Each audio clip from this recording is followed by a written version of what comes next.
시청자 여러분 안녕하십니까. 창원시 마산 하포구 선거방송 토론위원회가 주관하는 22대 국회의원 선거 후보자 토론회 진행의 아나운서 시민보입니다.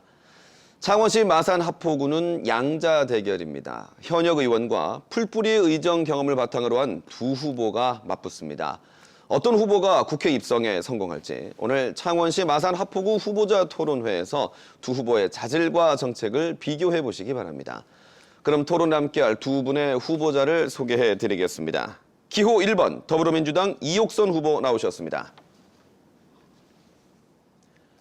기호 2번 국민의힘 최영두 후보 나오셨습니다. 좌석 배치와 발언 순서는 사전 추첨을 통해 정해졌으며 토론 의제는 창원시 마산 하포구 선거방송 토론위원회에서 결정되었음을 알려드립니다. 선거방송 토론은 품격 있는 토론을 지향합니다. 근거 없는 비방이나 인신공격은 자제해 주시고 주어진 발언 시간과 권장 시간을 잘 지켜주시길 바라겠습니다. 이 토론은 또 KBS 뉴스 경남 유튜브 채널을 통해서 지금 생중계되고 있습니다. 많은 관심과 시청 부탁드립니다. 그럼 본격적인 토론에 앞서 후보들의 출마 인사부터 들어보겠습니다. 추첨 순서에 따라서 이옥선 후보부터 시작하겠습니다. 시간은 1분 30초 드립니다. 네, 하포구분 여러분 안녕하십니까. 우선 말씀드리기 전에 지난 16년 동안 지방의원 시절 우리 국민들께서 보여주셨던 지지와 성원 다시 한번 깊이 감사 말씀드립니다. 되돌아보면 제가 16년 동안 배운 것들이 참 많습니다. 예를 들면 현장 구석구석을 다니면서 많은 지역민들의 애로사항을 현장의 목소리로 듣기도 했고요. 그 현장의 애로사항이나 문제점들을 행정과 함께 풀기 위해서 상당히 발로 뛰어다니면서 노력했던 바로 그 시간들이었습니다. 그래서 상당히 다시 한번 되돌아볼 때 그런 경험이 중요하다 이렇게 생각을 하는데요. 지금 다시 나가보면 많은 시민들께서 이렇게 말씀하십니다. 우리 마산 경제가 갈수록 힘들어지고 있다. 또 마산 정치가 너무 한쪽으로 치우쳐 있다. 그렇습니다. 이제 마산이 바뀌어야 될 때가 아닌가 생각합니다. 제가 생각할 때 마산은 이제 새로운 물에 새로운 술에 담겨야 됩니다. 그래서 새로운 정치가 불어와야 되는데요.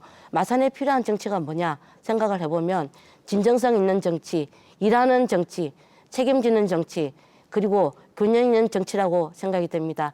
그래서 마산에 새로운 바람, 남동풍이 불어서 정말 마산을 발전시킬 수 있는 정치가 이제는 필요한 때가 아닐까 이렇게 생각을 해봅니다. 네, 감사합니다. 다음으로 최형두 후보의 출마 인사 1분 30초 듣겠습니다. 네, 대한민국 민주화 산업화 본산, 대한민국 지중해 도시 마산하포 국회의원 최형두입니다. 자랑스러운 우리 도시의 아버님, 어머님, 선배 동료, 그리고 젊은 후배님들 안녕하셨습니까? 이제 봄이 왔습니다. 3월 들어서도 꽃샘 추위, 많은 비로 마음이 무거웠습니다. 이번 선거가 어디로 가는지, 대한민국이 잘못되는 것은 아닌지 잠 못 이루는 날들이 이어지고 있습니다. 여당 국회의원으로서 가슴이 무겁습니다. 하지만 이제 공식 선거운동이 시작되고 봄꽃이 피고 새로운 희망이 다시 시작됩니다. 대한민국은 기적의 나라였습니다. 우리 마산도 대한민국의 기적을 만든 도시입니다. 6.25 때 진동리 전투로 풍전등화 임시수도 부산과 유엔 구점인 부산을 지켜내어서 대한민국을 사수했습니다. 그로부터 10년 뒤에는 부정선거에 맞서 3.15 억으로 민주주의를 살려내었습니다. 그로부터 10년 뒤에는 마산 수출 자유무역지역 지역으로 대한민국을 경제대국으로 우뚝 세웠습니다. 민주하면 민주화, 산업하면 산업화 모두 본산이었습니다. 이제 마산에서 다시 한번 대한민국의 기적, 대한민국을 동남풍을 만들어야 합니다. 마산하포 국회의원인 제가 국민의힘 경남도당 위원장으로서 경남 총선에 선두에 선 것도 마산하포 시민들의 위대한 여정 덕분이었습니다. 이제 2개의 자유무역지역으로 2배의 희망, 2배의 일자리를 키워내겠습니다. 함께하겠습니다. 네, 두 분 모두 시간을 잘 지켜주셔서 감사합니다. 이렇게 22대 국회의원 선거 창원시 마산 하포구 선거구에 출사표를 던진 후보들의 출마 인사를 들어봤습니다.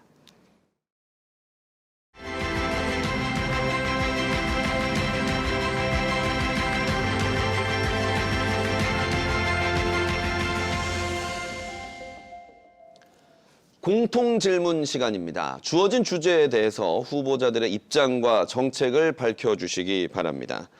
지역 현안의 주제는 민주화 관련 역사적 자원 활성화 방안입니다. 마산은 3.15 위기와 부망정을 주도했던 대한민국 민주주의의 성지입니다.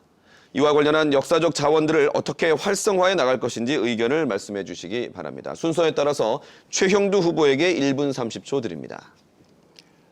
네, 우리 마산은 대한민국 민주화의 본산이었습니다. 그래서 제가 국회의원 되자마자 3.15 특별법을 제정했습니다. 62년 만이었습니다. 이제 3.15 특별법에 따라서 진상조사가 이루어지고 유공자와 참여자가 다시 발굴되었습니다. 그리고 이제는 국가 재정으로 기념사업도 시작됩니다. 곧 올해 건립 예정인 대한민국 민주주의 전당, 저는 해양신도시 3.15 해양누리공원에 세워지고 있는 이 전당을 마산, 창원의 민주주의 전당이 아니라 대한민국 민주주의 전당으로 이름 붙이고 싶습니다. 그래서 대한민국 민주주의가 마산에서 비롯되었음을 확인하려고 합니다. 그리고 마산 3.15 의거 부마항쟁의 기록뿐 아니라 격세대화, 즉 할아버지, 할머니, 손자, 손녀와 그리고 아버지, 어머니와 자녀 세대가 대화하는 대화를 통해서 민주주의가 우리 일상에서 우리의 생활 속에서 계속 성장하고 영원히 진행하고 있다는 것을 확인하고 싶습니다. 이 새로운 민주주의 전당에는 바로 그런 기록들을 가득 채우고 싶습니다. 김주일 열사 동상이 외롭습니다. 저는 3.15 이거 당시 열사님들을 기려서 가칭 마산의 시민상을 세우고 싶습니다. 마치 로댕의 깔레의 시민상으로 바로 그 깔레의 시민들에 앞섰던 희생당했던 그 사람들을 세계적 조각 대상으로 만들었듯이 저는 우리 마산만의 시민들의 힘과 함께 모여서 마산 시민상, 그래서 12열사와 많은 시민들의 고뇌를 담은 조각상을 통해서 마산을 알리고 싶습니다. 네, 잘 들었습니다. 다음으로 이옥선 후보의 의견 1분 30초간 듣겠습니다. 네. 우선 가장 중요한 거는 민주주의 전당을 제대로 세우는 거라고 생각이 듭니다. 원래 이번 예산 확보는 잘 되고 있다고 생각이 들고요. 이번 9월에 예정돼 있었지만 25년 1월로 지금 예정이 되어 있다고 얘기 들었습니다. 아마 그러니까 비라든지 아니면 공사상에 좀 난맥이 있어서 연기된 걸로 알고 있는데 이것이 좀 순조롭게 잘 진행이 됐으면 좋겠다 말씀을 좀 드리겠습니다. 다만 문제는 그 안에 기획 정시간이 다목적 공간으로 바뀌면서 실제로 민주화와 관련된 자료라든지 자료 전시라든지 이런 행사들이 상당히 위축되지 않을까 이런 부분들이 좀 우려가 되고 있습니다. 그래서 이 부분들을 아마 창원시와 잘 협의를 해서 제대로 된 민주주의 전당으로 자리매김할 수 있도록 해야 되지 않을까 이렇게 좀 말씀을 드리고 싶고요. 그 외에도 역사 전시관들이 좀 있습니다. 3.15 발원지 기념관도 있고요. 그다음에 부마 동상도 있습니다. 부마 기념 동상도 있고요. 그다음에 김주일 열사 인양지 그 추모비도 있습니다. 그 외에 지금 3.15 공원 3.15 기념탑도 있는데요. 이것이 제대로 관리가 안 되고 있습니다.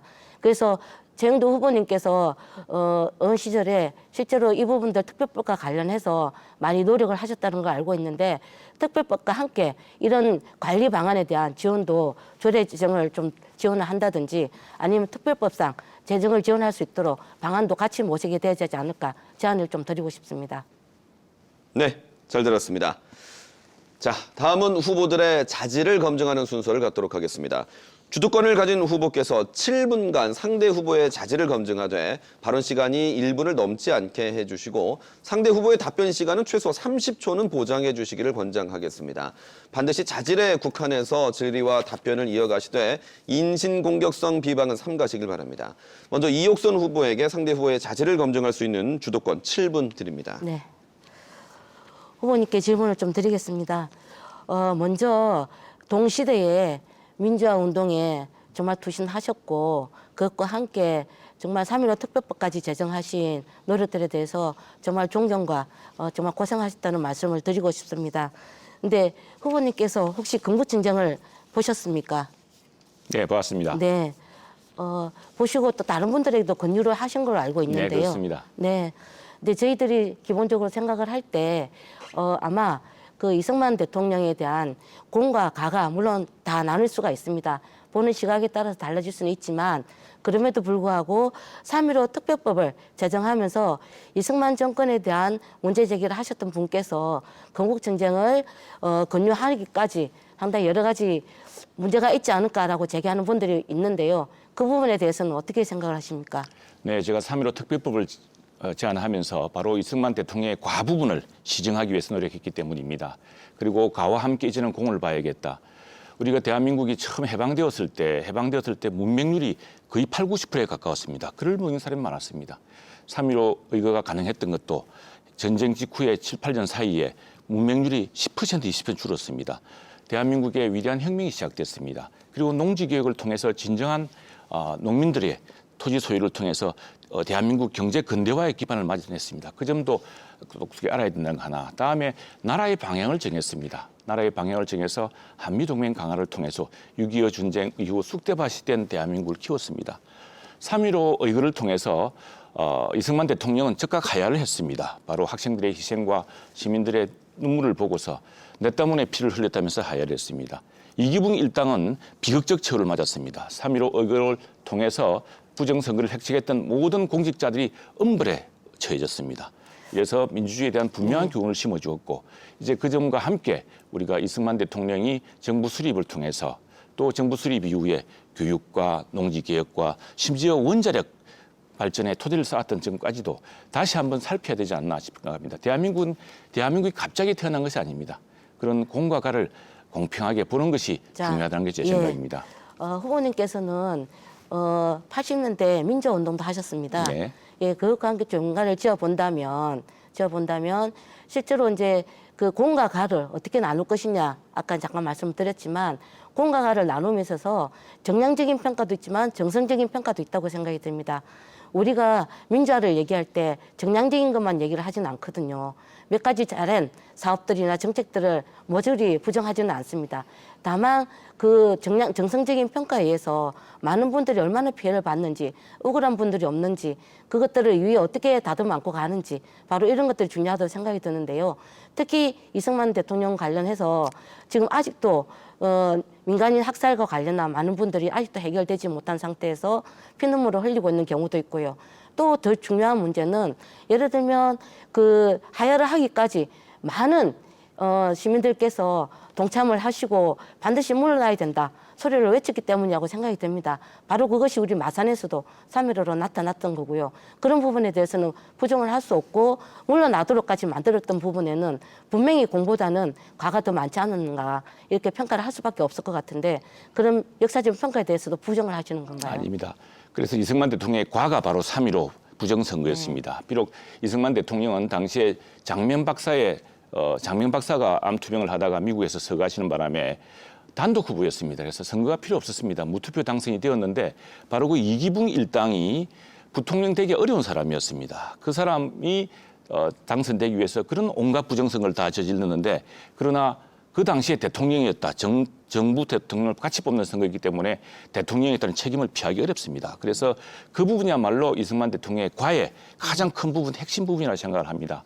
그리고 저는 독일 현대사를 보면서 우리 대한민국 역사랑 비슷한 점을 많이 발견했습니다. 바로 저는 독일의 근영을 이루었던 아데나와 총리가 이승만 대통령과 함께 당시에 동서독 분단 당시에 어떤 입장을 취했느냐. 그리고 남북 분단 당시에 이승만 대통령은 또 어떤 입장으로 어떻게 나라의 노선을 정했느냐를 보고서 두 사람이 한강의 기적과 라인강의 기적이 결코 우연이 아니었다는 것을 느꼈습니다. 네. 그래서 후보님 그런 제가 다른 공도 질문이 같이 하나 봤습니다. 있어서 네. 여기까지 듣고 네. 공과 가에 대해서는 다음에 또 네, 기회가 네. 되면 말씀을 좀 나누도록 하겠습니다. 그렇습니다. 하나 더 질문을 드리겠습니다. 네. 최근 모 일간지에서 공약에 대한 질의를 받은 적이 있는데요. 네. 그중에서 하나 특이한 게 방송법에 대해서 후보자님께서 답변을 안 하셨더라고요.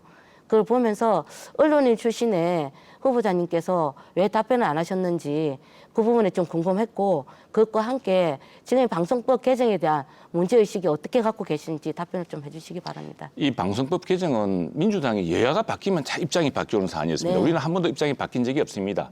그래서 저는 새롭게 거론할 게 없다고 생각합니다. 그리고 방송법은 국회의 다수당, 국회 그리고 정부 여야를 통해서 3대2의 방식으로 방송의 공정성을 확보하고자 하는 것이 있습니다. 그런데 민주당이 야당일 때는 주장했다가 여당이 되면 또 바꾸지 않고 또다시 야당이 되니까 자꾸 입장을 바꿔서 저는 곤혹스럽습니다. 공정한 방송은 국민의 뜻에서 나온다고 생각합니다. 그 국민의 뜻을 알 수 있는 방안이 바로 국회고 저는 대통령 선거라고 생각합니다. 그렇다면 네. 오히려 재형도 의원님께서 네. 그런 부분을 우리 균형적으로 같이 가야 되지 않을까 이렇게 생각을 합니다. 여야 상관없이 개정을 해야 된다면 반드시 해야 되는 거고 그와 함께 내용이 그렇지 않습니까? 이사수를 확대하고 사장의 주민 추천제를 확대하고 이런 부분을 통해서 그럼에도 불구하고 방송심의위원회의 구성이 바뀌지는 않지 않습니까? 대통령 추천이나 여야 추천 숫자가 바뀌지 않기 때문에 그런 부분에서는 어떤 국민들의 참여도를 높인다든지 아니면 의결권을 보다 폭을 확대를 해서 보다 민주적인 절차를 밟아 나가기 위해서 하는 것이 바람직하다. 네, 이렇게 답변 시간 좀 30초를 생각했습니다. 보장해 네, 주십시오. 네.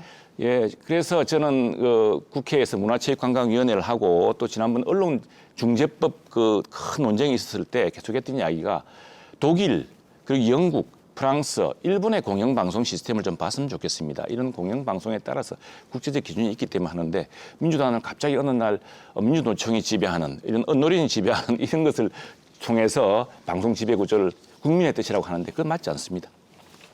네, 이렇게 이옥선 후보의 주도권 토론이 끝이 났습니다. 이번에는 최형두 후보에게 상대 후보의 자질을 검증할 수 있는 주도권 7분을 드리겠습니다. 네, 후보님 참 존경합니다. 저는 항상 거리에서 볼 때마다 우리 후보님의 그 따뜻하고 또 정말 부지런하고 우리 지역에서도 참 정평이 나 있습니다. 후보님께서 이제 시의원, 도의원 시의원 두 분 하시고 도의원 한 번 하셔가지고 참 지역 사정을 누구보다 잘 알고 계십니다. 저는 지난번에 그 MBC 인터뷰에서 인상적이었던 게 바로 뉴 마산 프로젝트였는데요. 뉴 마산 프로젝트를 구체적으로 어떻게 진행하실 계획인가요? 지금 저희들이 마산 도시 환경을 보면 가장 오래된 도시가 부산하고 많이 같이 흡사한 부분이 많습니다. 바다가 있고 저 산 쪽으로 밀집된 주거지들이 있다 보니까 실제로 많이 환경 자체가 뭔가 개발을 하거나 재개발을 하거나 재건축을 하더라도 환경 자체에 평편하지 못함으로 인해서 상당히 난개발이 어려운 개발이 될 수밖에 없었던 한계가 있거든요. 그래서 새 마산 도시 프로젝트라고 하면 일단 한 2군데 정도의 거점을 확보를 하고 그 거점을 역세권이 아니더라도 주거환경 정비나 이런 걸 통해서 보다 쾌적한 주거환경을 먼저 네. 거점을 함으로써 잘 특히 알겠습니다. 도로망이 네. 예, 도로망이 지금 행축으로만 주로 그렇게 되어 하겠습니다. 있습니다. 잠깐만요. 예. 제가 제 이야기를 하겠습니다. 네. 3초를 혹시 넘었었기 때문에 아, 네. 정말 공감합니다. 저도 마산에 살면서 또 마산에서 자라면서 우리 도시가 긴 그 해안선을 따라서 네. 또 바로 산 아래 구성되어서 굉장히 힘든 걸 압니다. 그걸 잘 해야 되는데 문제는 마산이 다시 부흥하려고 그러면은 산업이 다시 살아나야 되지 않겠습니까? 그래서 저는 2개의 자유무역지역을 통해서 새로운 산업의 활력을 불러일으켰다고 이제 약속하고 있습니다. 그리고 지금 마산의 곳곳에 재개발, 재건축이 일고 있습니다만 이게 참 지연되고 있습니다. 재개발 잘못했다가 원주민들이 굉장히 그 모든 사실은 땅과 거의 다 잃고 입주하지 못하는 그런 경우가 많습니다. 그래서 우선에 마산이 성장해야지만이 다시 도시의 인구가 늘고 활력이 늘어야지만이 재건축, 재개발 또 새 마산 프로젝트도 가능할 거라는 게 제 생각입니다. 이 부분은 제가 내세운 공약에도 있는데 우리 후보님과 계속 논의했으면 좋겠고요. 또 하나는 제가 내세우고 있는 것은 바로 민간 합작, 그러니까 이른바 PPP 방식, 퍼블릭 프라이빗 파트너십을 통해서 근데 우리 후보님도 많이 느끼시겠습니다만 우리 교방동이라든가 또 부림시장이라든가 또 문화동, 월영동 이런 곳에 주차장이 많이 부족합니다. 그런데 주차장을 할 부지가 없습니다. 그리고 또 민간에서는 새로운 재건축, 재개발을 하기 위해서 아파트 부지를 확보를 하고 또 재건축 조합을 만들고 하는데 저는 이렇게 따로따로 할 게 아니라 근데 시장 재건축도 마찬가지고 시와 우리 공공이 필요한 주차장 또 수영장, 도서관 이런 공공의 건물을 별도의 건물을 살 수도 없습니다. 별도의 공간이 없습니다. 마산에. 그래서 민간 재개발이 크게 이루어질 시장이라든가 또는 아파트 단지라든가 이곳에 민간 합작 프로젝트를 통해서 주차장, 지하 주차장이라든가 큰 주차장이나 또는 수영장, 도서관, 문화시설 같은 것은 공공 분야가 투자가 되는 부분이니까 이것은 공공 분야로 짓고 그 위에다가 다시 민간의 투자와 이것이 합쳐지는 방식으로 한다면은 서로가 훨씬 더 경제성을 높일 수 있지 않을까 생각을 합니다. 여기에 대해서 우리 후보님의 좀 고견을 좀 부탁드리겠습니다. 네. 정도 후보님께서 디지털 관련해서 산업 그 자유무역지역 유치한 거에 대해서는 정말 감사하게 생각을 하고 잘 됐으면 좋겠다는 말씀을 드리면서 다시 나중에 그런 공약과 관련해서 말씀을 좀 드리도록 하고요. 저는 우리가 생각을 좀 바꿔야 될 때가 왔다고 생각이 듭니다. 무슨 말씀이냐면 산업 유치나 일자리 창출도 물론 중요하지만 사람이 돈을 벌어와서 쓸 수 있는 도시 환경, 바로 그러면 소비가 같이 이루어지는 주거 환경도 나쁘지 않다 이렇게 생각이 됩니다. 그래서 우리 마산 환경을 생각을 할 때 주거지가 많지 않습니까? 그렇습니다. 그러면 많은 분들이 유입이 돼서 살면서 소비를 여기서 하면 그 나름대로 내수 환경, 내수 소비가 이루어지게 되면 또다시 우리 마산 하포구의 경제가 살아날 수 있다. 이 측면을 한번 좀 말씀드리고 싶고요. 예, 감사합니다. 또 하나는 제가 지지도입니다. 네. 그래서 저는 그 방식 우리 후보님 말씀하신 것을 굉장히 존중하고 있습니다. 그런데 마산이 인구가 자꾸 줄고 있고 고령화가 되기 때문에 새로운 활력이 필요합니다. 그 새로운 활력을 불러일으켜야 되고 그래서 저는 산업 위에도 관광 그래서 남해안관광특별법을 만들었고 또 남해안관광 관문도시라는 개념을 통해서 우리 해양신도시와 우리 마산의 수려한 환경을 바탕으로 또 마산 어시장 또 통술시장 거리 이런 것들의 그 문화적 가치를 높여서 많은 사람들이 마산을 오게 해야 되겠다. 그리고 출향했던 분들도 이제는 다시 마산으로 귀향하도록 했으면 좋겠다는 것이 이제 큰 생각이에요.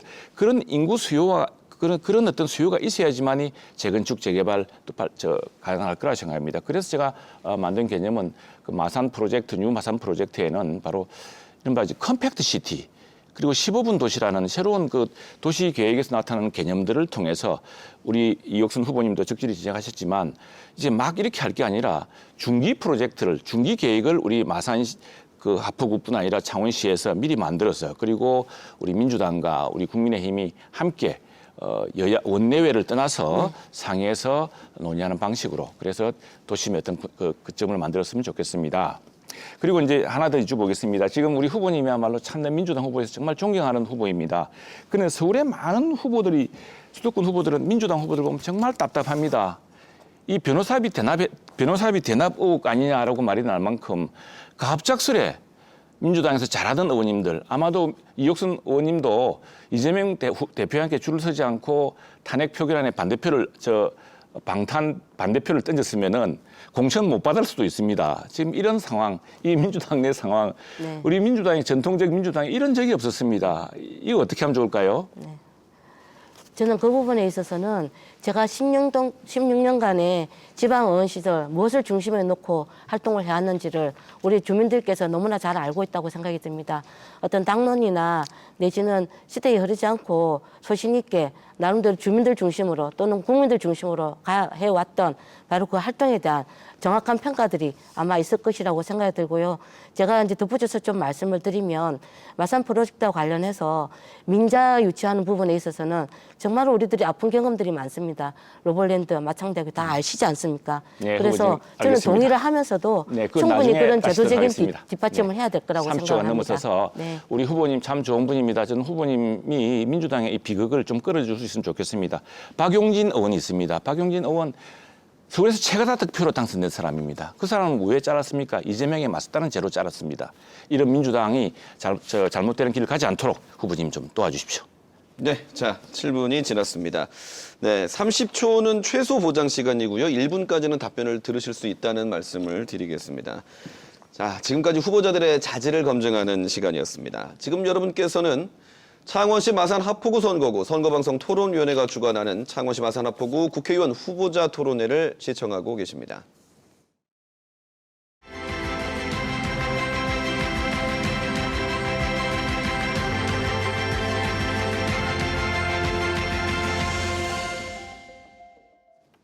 자, 다음은 후보들의 정책과 공약을 검증하는 시간 이어가도록 하겠습니다. 먼저 두 후보의 주요 공약을 들어볼 텐데요. 순서에 따라서 최형두 후보 제한 시간 1분 드립니다. 네, 마산은 자유무역 도시였습니다. 53년 전 봉암동, 산호동 갯벌에 세워진 자유무역 지역이 하포만의 기적을 만들었습니다. 마산을 7대 도시까지 성장시켰습니다. 창동 땅값이 명동보다 비싼 시절이었습니다.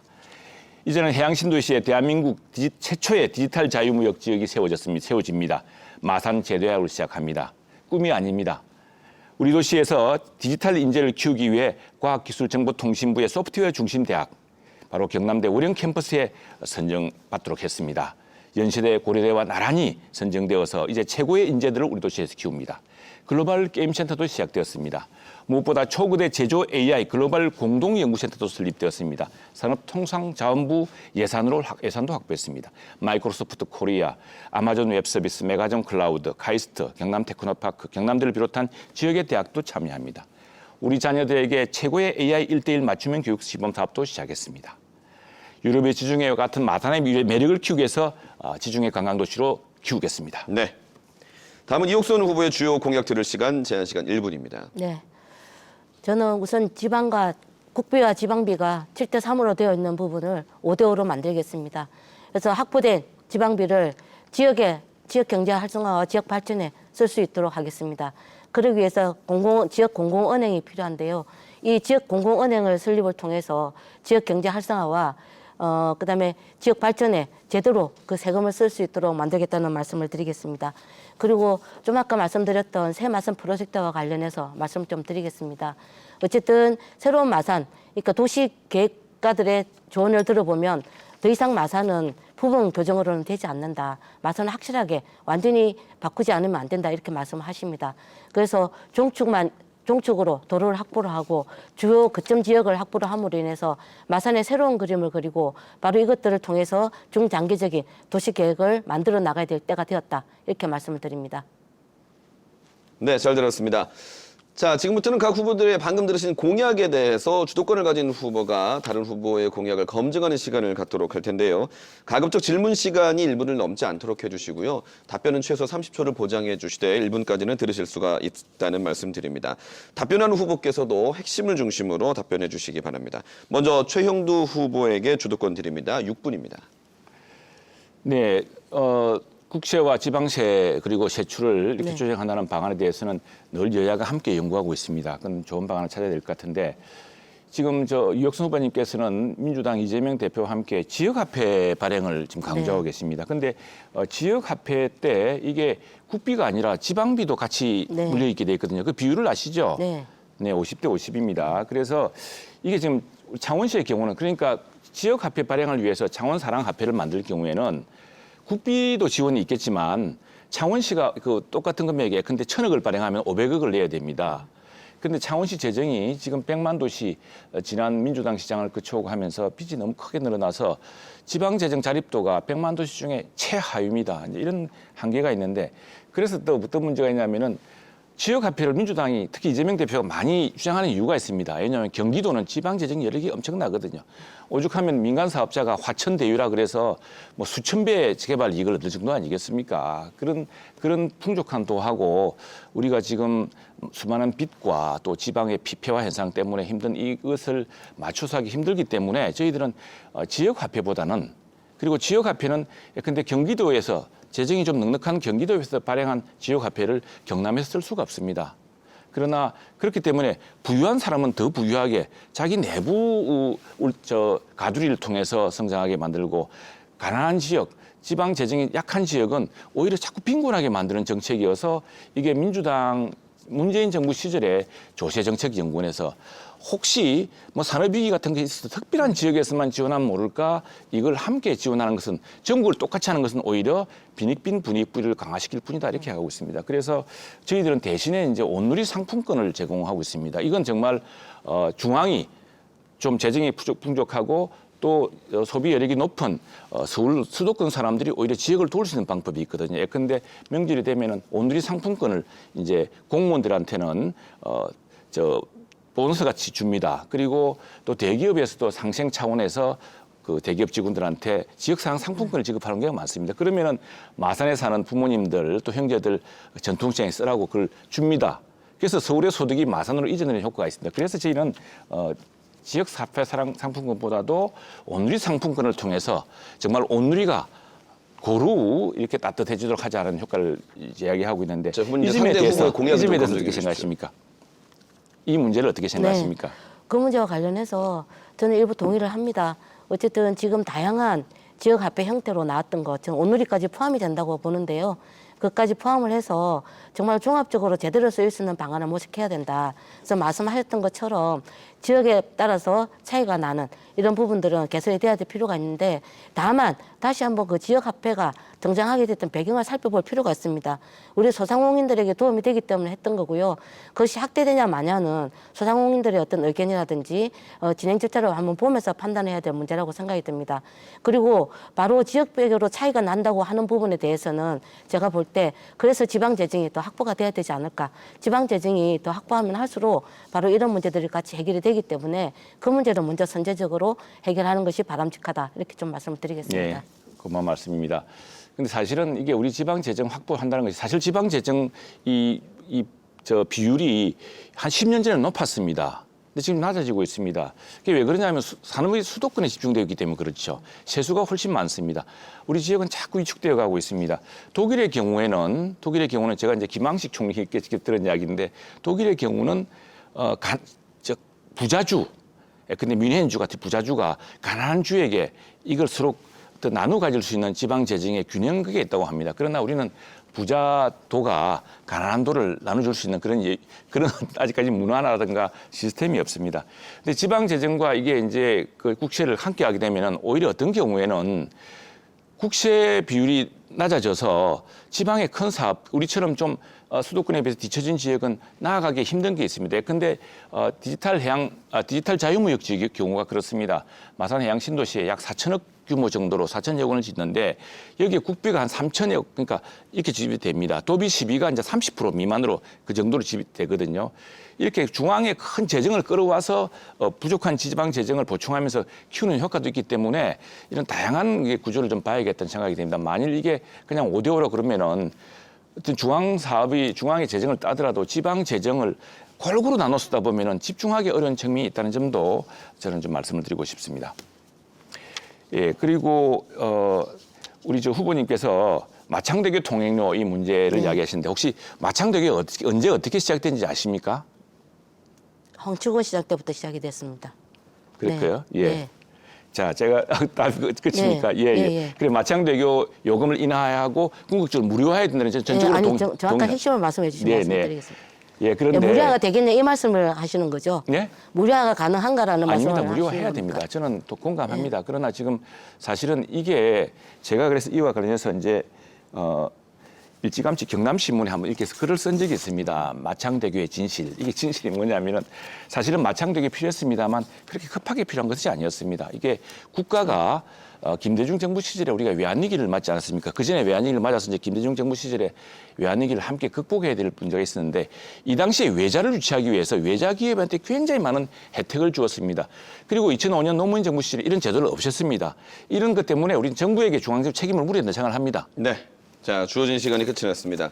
주도권 토론이기는 하지만 상대 후보의 공약을 검증하는 시간이니만큼 네, 상대 후보의 공약에 집중해서 또 질의를 많이 해주시면 더 원활한 토론이 되겠습니다. 이번엔 이옥순 후보에게 주도권을 드리는데요. 제한 시간 6분입니다. 네. 후보님께서 가장 큰 두 가지 지금 말씀을 좀 하셨더라고요. 보니까 그러니까 향신도시에 디지털 3단 조성을 하겠다. 그게 보니까 24년에서부터 27년에 완공하는 걸로 되어 있습니다. 네네. 근데 이제 제가 보니까 그 전제가 있더라고요. 산업단지 조성을 하는데 예를 들면 메가존 클라우드라든지 아니면 아마존 웹 서비스 이런 이제 유치를 비전을 제시를 함으로 인해서 3단을 조성하는 것이 바람직하겠다라는 것이 기재부에서 이제 허가를 받은 거 아니겠습니까, 그죠?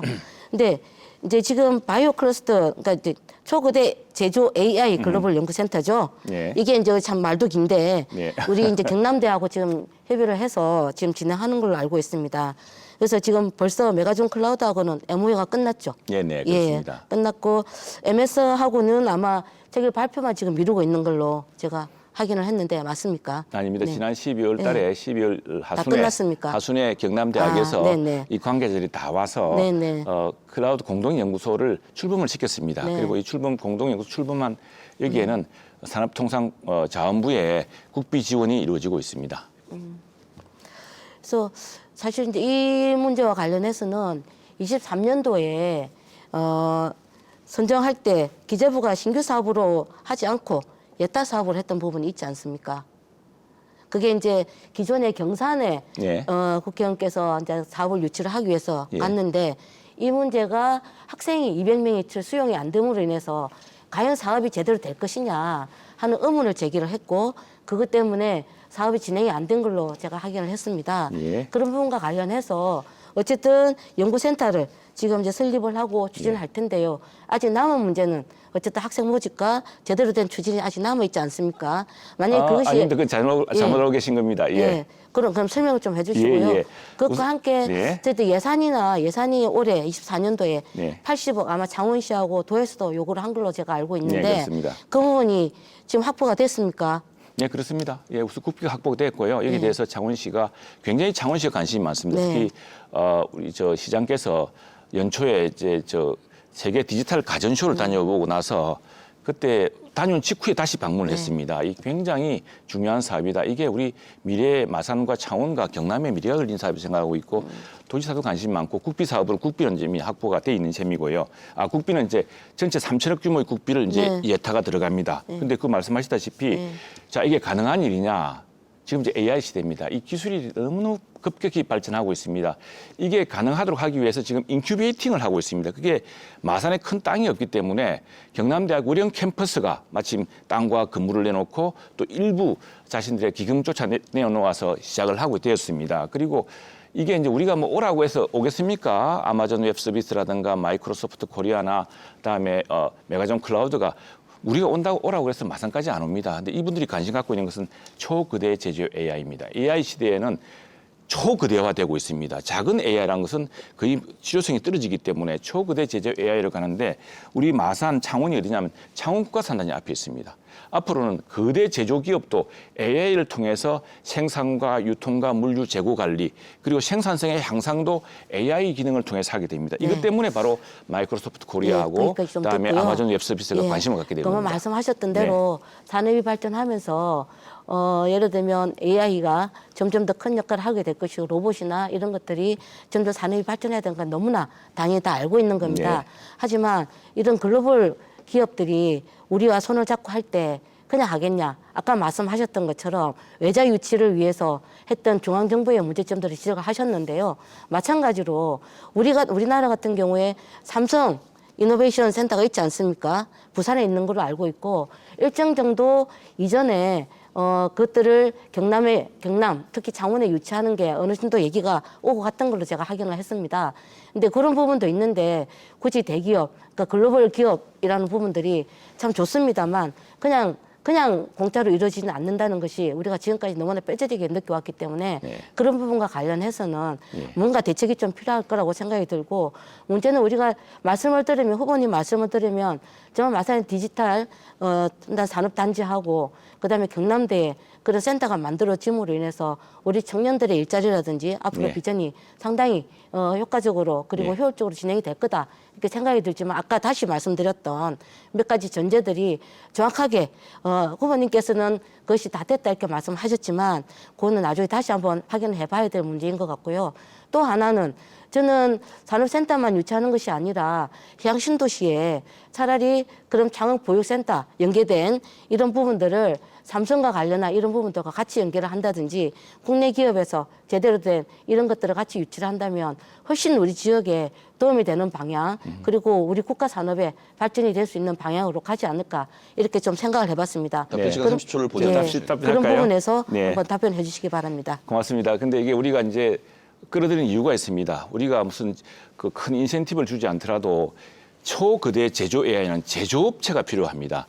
우리 하나 에너빌리티, 하나 에어로스페이스, 두산 에너빌리티, 그다음에 로템, 그다음에 여기 있는 심지어 심성 델타까지 많은 기업들이 큰 제조 데이터를 가지고 있습니다. 이 제조 데이터는 마산으로 오지 않으면 창원으로 오지 않으면 접근이 되지 않습니다. 이걸 함께 하자는 것이고요. 그것 때문에 인센티브가 있는 것이죠. 그리고 일본의 구마모토 보십시오. 구마모토 현이 TSMC 유치하지 않았습니까? 지역의 적극적인 노력도 매우 중요합니다. 네, 정해진 시간이 모두 끝이 났습니다. 이렇게 두 후보들의 공약을 검증해보는 시간 가졌습니다. 후보들의 공약이 실현 가능한 공약인지 우리 시청자 여러분, 유권자 여러분도 꼼꼼히 살펴보시는 시간이 됐길 바랍니다.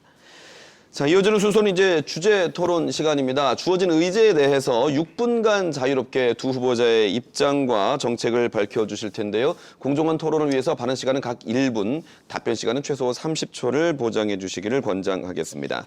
주제는 마산 하포구의 지역적 특성을 고려한 지역경제 활성화 전략입니다. 저출생과 고령화로 인한 지역경제 위기는 국가적 해결 과제이자 화두입니다. 특히 마산합포구는 만 65세 이상 노인 인구가 전체 인구의 24%에 이를 정도로 고령 인구가 많고 청년 인구는 적은 지역입니다. 마산합포구의 인구 고령화 대책 및 지역경제 활성화 방안에 대한 의견을 말씀해 주시기 바랍니다. 제한 시간은 총 6분이고요. 먼저 이옥선 후보의 의견부터 듣겠습니다. 저는 고령화를 얘기하면 많은 분들이 위기라고 얘기합니다. 이거를 극복해야 된다고만 얘기를 하시는데 저는 이 부분을 장점으로 살릴 수 있는 방안을 분명히 마련해야 된다고 생각합니다. 왜냐하면 전 세계적으로 고령화가 진행되고 있고 오히려 선제적으로 이 고령화 부분에 대한 대책을 세우는 것이 향후 주도적으로 지역 발전을 이끌어 나갈 수 있는 방법이 되지 않을까. 그래서 그 대안으로 저는 휴양마을을 한번 생각을 해봤습니다. 휴양마을은 이미 일본에서도 진행이 되고 있는 부분인데요. 한 마을을 정말 치매 환자분들이나 아니면 노인분들이 딱딱한 병원에 갇혀 있는 것이 아니라 일상생활과 함께 주민들하고 접하면서 이런 부분들을 할 수 있는 바로 이런 방안이 휴양마을이기 때문에 이런 것들을 특히나 삼중 구사면이나 저런 지역들을 노인 인구가 많고 또는 비어가는 이런 농어촌 지역들을 활용해서 이런 문제들을 만들어 나갔으면 좋겠다. 이렇게 계획을 좀 가지고 있습니다. 네, 최영두 후보님. 네, 무엇보다 젊은 인구가 많이 떠나고 있습니다. 청년들이 일자리가 없어 떠나고 있고 또 학생들도 교육 때문에 아무래도 대도시로 가야 되지 않겠느냐. 심지어 마산에서는 그래도 창원 쪽으로 가야 되는 것 아니냐라는 이렇게 말씀하시는 부분을 보고 참 제가 많이 놀랐습니다. 그래서 지금 우선의 교육과 일자리가 중요해졌습니다. 그래서 제가 지금 마산 하포에 신을초 그리고 해운중학교에 경남에서 처음으로 AI 맞춤형 1:1 교육 시범 교실을 교육부 특별교부체 사업으로 만들었습니다. 그래서 마산에서 이제 AI를 이용해서 스마트 교육을 실시함으로써 AI 보조교사를 두는 것이죠. 그래서 학생들이 저마다의 진도와 또 관심에 따라서 공부를 다양하게 해서 서울 강남 학생 못지않은 실력을 키울 수 있도록 하려고 합니다. 또 하나 일자리입니다. 바로 일자리 때문에 디지털 자유무역지역을 추진하게 된 겁니다. 이 디지털 자유무역지역이 예상대로 되면은 약 4천여 명의 젊은 일자리가 생기게 됩니다. 우리가 판교 테크노밸리에서 봤던 젊은 인재를 이제 마산에서 볼 수 있게 될 것입니다. 만일 해양신도시에 4천 명의 디지털 자유무역지역이 있어서 거기 DNA 혁신센터에서 일하게 된다면은 마산의 인구수이 달라질 것이라고 생각을 합니다. 네, 1분이 지나갔습니다. 네. 이옥선 후보님. 네. 금방 그 교육의 문제를 말씀을 하셨는데요. 저희가 교육을 생각할 때 지금 갑자기 이제 하포구에 특히 신마산 일대에 대규모 단지가 들어서면서 젊은 층들이 많이 유입이 됐습니다. 특히나 유아기부터 중고등학생까지 학부모를 둔 학부모들이 많은데 가장 큰 고민이 교육의 문제입니다. 근데 고민의 핵심이 뭐냐면 AI 첨단 교육도 중요하지만 또 하나는 아이들 수준에 맞게 다양한 수준별 맞춤 교육을 받을 수 있도록 하는 층들이 좀 그 프로그램이 필요하지 않겠냐. 물론 학교 내 수업도 중요하지만 그 외에 학교 밖에서도 바로 이런 것들을 지자체에서 보충을 해주는 그런 역할들을 좀 해줬으면 좋겠다. 이렇게 얘기를 하시거든요. 그런 부분에 대해서는 한번 고민해 보셨습니까? 네, 그렇습니다. 예. AI 맞춤형 1:1 교육이 바로 수준별 수업입니다. 우리 교실에 30명의 학생이 있으면 실제로 학교 선생님의 진도를 따라가는 학생들은 아마 10명 정도 안팎일 것입니다.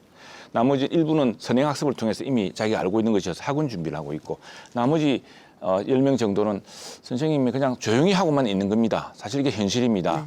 그래서 AI 맞춤형 교실이라는 것은 우리 학생들이 진도가 있습니다. 근데 수학 같으면 수학에 내가 지수로 그 부분은 이렇게 좀 따라가겠는데 갑자기 기하 넘어가면서 못하는 수가 있습니다. 그런 건 어디서부터 막혔는지를 바로 AI 맞춤형 교재를 디지털 교과서라든가 이걸 통해서 확보해내는 겁니다. 그래서 선생님이 이 학생은 여기가 좀 부족하구나 이렇게 해주고 그래서 선생님이 별도로 그 부분을 가르치고 또 AI 맞춤형 지금 큰 스마트 테크놀로지가 바로 그것을 요즘 학생들은 전부 이제 탭이라든가 이런 걸로 보지 않습니까? 그래서 그런 방식으로 이제 해주기 위한 핵심은 바로 우리 학생 한 사람 한 사람 저마다 소중하게 정말 진도와 관심에 따라서 적절하게 교육해서 하겠다는 게 핵심입니다.